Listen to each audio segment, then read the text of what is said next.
Oke, Assalamualaikum warahmatullahi wabarakatuh. Kita buat DFD sekarang. Pastikan nih ada menu file, model option. Nah, di sini ada konteks model. Pastikan ini dicentang supaya nanti pada saat bikin DFD-nya di sini masukin proses. Ini dia bisa keluar angka 0 di situ ya. Angka 0. Ya.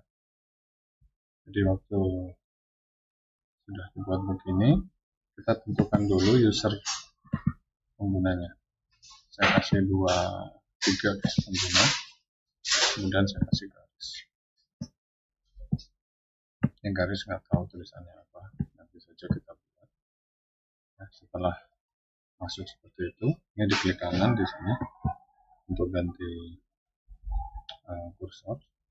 Saya klik di sini, klik kanan, decompose. Nah, akhirnya ini adalah gambar yang dihasilkan waktu di decompose. Sekarang ini ada di subproses 1.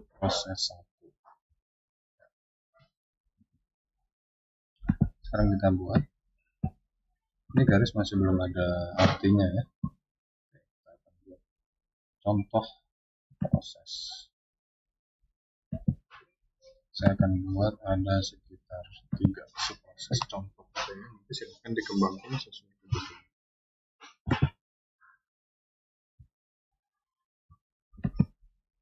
Misal untuk yang pertama, contoh pertama adalah entry mahasiswa.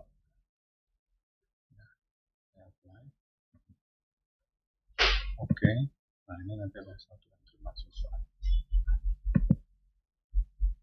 Nah, kalau entry mahasiswa, dia butuh data. Contoh datanya itu adalah data mahasiswa.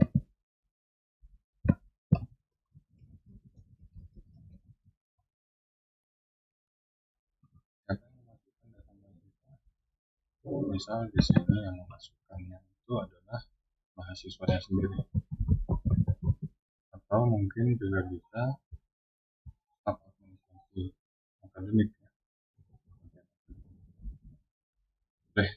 Tergantung dari konteks sistemnya nanti. Kemudian data yang di entry akan disimpan, ya, disimpan pakai simbol ini. Kita lihat data store. Kita kasih. Nah, di sini ada data store, klik kanan ganti kursor. Ini kita double klik. Di sini data yang disimpan adalah data mahasiswa. Disimpan kemana? Mahasiswa. Ya, yang dimasukkan adalah data mahasiswa, keluarnya juga data mahasiswa. Tapi data mahasiswa di sini adalah data mahasiswa yang sudah valid, kemudian disimpan ke tabel mahasiswa. Oke. Satu proses itu usahakan hanya ada satu output. Ya. Hanya ada satu output. Usahakan seperti itu. Tapi inputnya bisa banyak. Ya, inputnya bisa banyak. Oke, kita lihat lagi. Misalnya, contohnya inputnya bisa banyak seperti apa. Misal, saya punya tabel dosen. Ini menjadi input buat saat entry mahasiswa. Boleh. Ya. Ini data dosen. Data dosen diberikan saat entry mahasiswa. Jadi nanti ada mahasiswa, kemudian dosen walinya siapa, misalnya begitu, disimpan di tabel mahasiswa. Oke. Inputnya ada 2, outputnya ada 1. Kemudian saya akan buat lagi di sini laporan. Kenapa? Harus jelas. Laporan mahasiswa. Oke, laporan mahasiswa. Butuh data apa? Data mahasiswa. Nah, cara buatnya gitu ya. Jadi dari prosesnya dulu. Butuh apa? Data mahasiswa. Data mahasiswa didapatkan dari mana? Dari tabel mahasiswa di sini. ke sini. Silahkan ya. Nah, kemudian laporannya itu diberikan ke siapa? Misalnya dipakai lagi oleh bagian akademik, silahkan dipakai lagi ke bagian akademik ya. Nah di sini datanya apa? Data mahasiswa misalnya. Data mahasiswa. Oke. Kemudian di sini laporan, lihat tulisan yang ada di dalam garis ini adalah data atau laporan, bisa dua ya. Kalau laporan berarti sumbernya itu dari data, tapi kalau entry sumbernya dari entitas. Nah, entitasnya kita punya ada 3 tadi buatnya ya, tapi baru 1. Nah kemudian saya tidak suka kalau ada garis yang begini bersilangan di sini. Mungkin saya bisa taruh ini di atasnya aja. Kemudian ini saya pindah ke atas ini supaya garisnya bisa lebih rapi ya. Nah yang ini saya atur aja. Ini saya klik kontrol klik, nah hilang, kontrol klik, nah hilang, kontrol klik, hilang. Ya. Mau ditambah titik lagi, klik di garisnya, kemudian kita ditarik ke bawah. Kalau pakai Power Designer ya, kalau Power Designer 6, saya lebih suka pakai Power Designer. Oke, selanjutnya misalnya data dosen juga dipakai di laporan. Ya ini berarti saya masukin aja di sini. Ya, saya masukin di sini, saya ke bawah ini, ternyata dipakai juga. Ya sudah, dari sini masuk ke sini sebagai data dosen untuk buat laporan. Misalnya laporan dosen wali atau dosen data dosen wali. Oke, udah 1, 2 ya. Yang ketiga saya mau kasih contoh apa lagi ya. Mungkin entry dosen ya, entry dosen. Saya mau bikin entry dosen. Ini yang memasukkan adalah dosennya aja, dosennya. Misalnya, bisa akademik juga. Ini contoh di sistem saya yang masuk ke dosen. Yang diberikan saat entry dosen oleh dosen adalah data dan disimpan ke dosen. Nah ini kalau misalnya saya taruh di sini, nah ini akan ada persilangan di situ. Susah nih, ya karena ada di dalam. Ini bisa kita buat di sini ada create synonym. Ya, nanti di situ ada angkanya ya.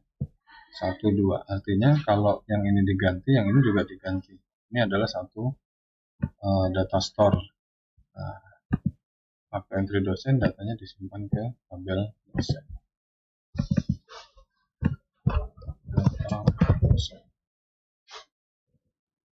Udah, anggap aja ini nggak pakai ya. Ini saya hapus. Nggak apa-apa. Nah, di sistem kita hanya pakai 2 di sini, akademik dan dosen. Jadi usahakan diawali dengan kata kerja entry ya, atau laporan. Ini paling mudah buat saya, entry atau laporan. Jadi kalau ada lingkaran harus bisa dibedakan apakah ini entry atau laporan. Jadi kalau ada lingkaran tulisannya cuma,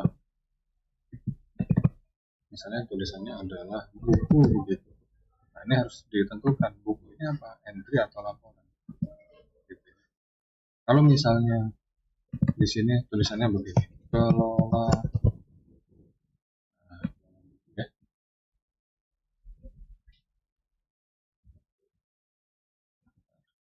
buku. Saya atur nomornya, penomorannya di mana ya? Nah, ini ada renumber object. Ini jadi yang tadi 5 jadi 4.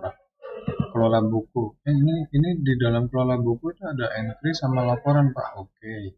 Sebelum dikeluarkan kita harus tentukan dulu siapa nanti yang akan melakukan pengelolaan buku.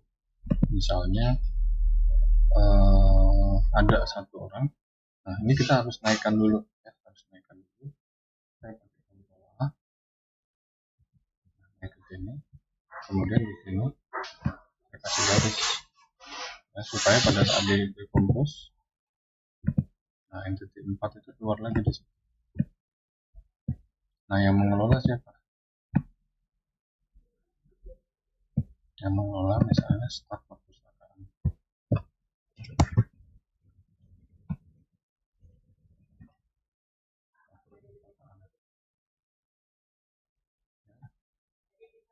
Nah, nanti kalau sudah seperti ini kan kemungkinan ada beberapa output ya, ada beberapa output dan beberapa input. Nah, ini boleh di decompose lagi. Nanti di dalam sini kita tentukan, misalnya ada staf purpose. Tadi salah saya nulisnya di sini staf purpose. Nah, ini saya gandingkan ke sana. Misal ini entry buku. Kemudian yang ini laporan buku. Ya. Misal saudara salah nih bikin garis di sini ya. Laporan buku. Ya. Laporan buku kan dari data buku ya.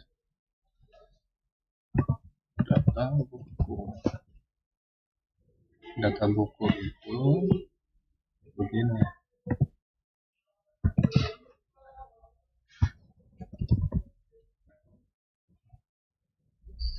Ya, ini juga data.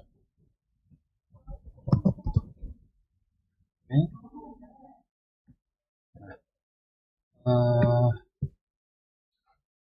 laporan buku. Nah, ini harusnya dari sini ke sini, harusnya ke sana dong ya. Laporan buku kan untuk staf perpustakaan.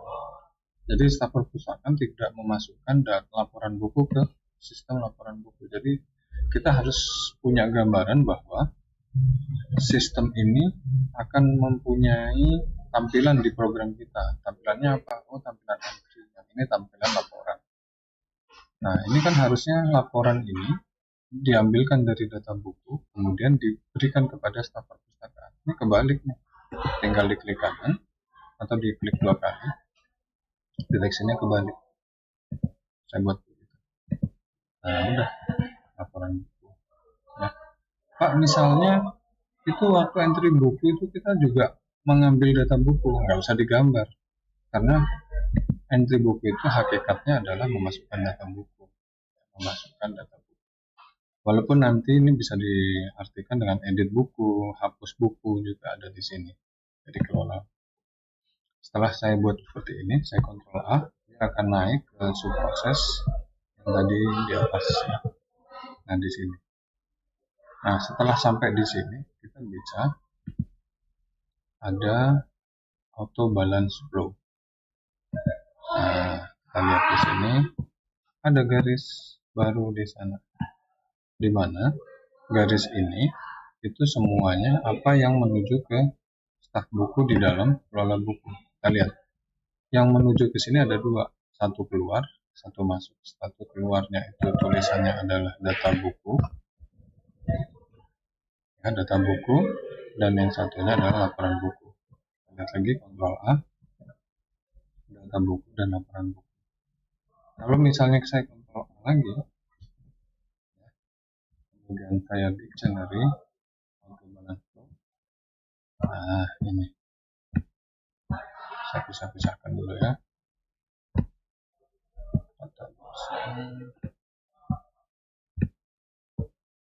Nah, begini. Jadi semua garis ini itu antara di atas ini di level 0 ke level 1 sampai ke level 2 sama. Pak, apakah harus sampai di level 2? Nggak harus, ya, tergantung dari sistem. Ini misalnya sistem informasi.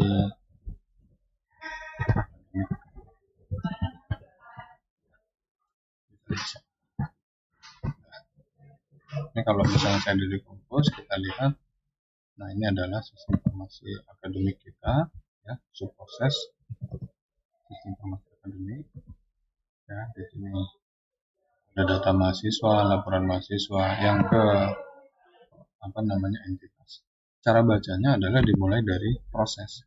Entry mahasiswa membutuhkan data mahasiswa dari akademik, outputnya adalah data mahasiswa untuk disimpan di tabel mahasiswa.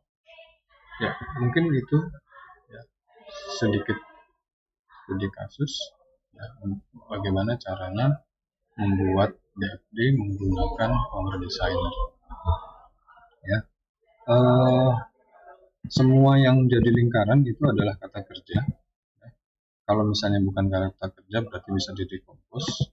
Kalau di-decompose berarti itu lebih dari satu lingkaran.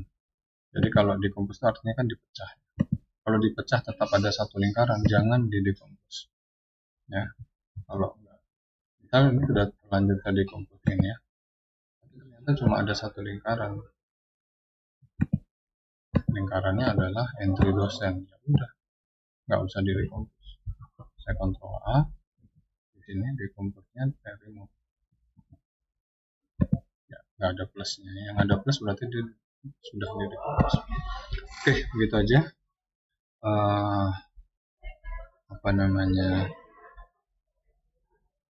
Pelajaran Power Designer untuk bikin DFD. Nah, ini nanti programnya akan saya share di Google Drive saya, yang nanti bisa di-download. Silahkan dijalankan PDDA. Ya, aplikasinya namanya PDDA. Oke. Di mana ya? Tadi saya lupa naruhnya di mana. Oke, gitu aja. Assalamualaikum warahmatullahi wabarakatuh.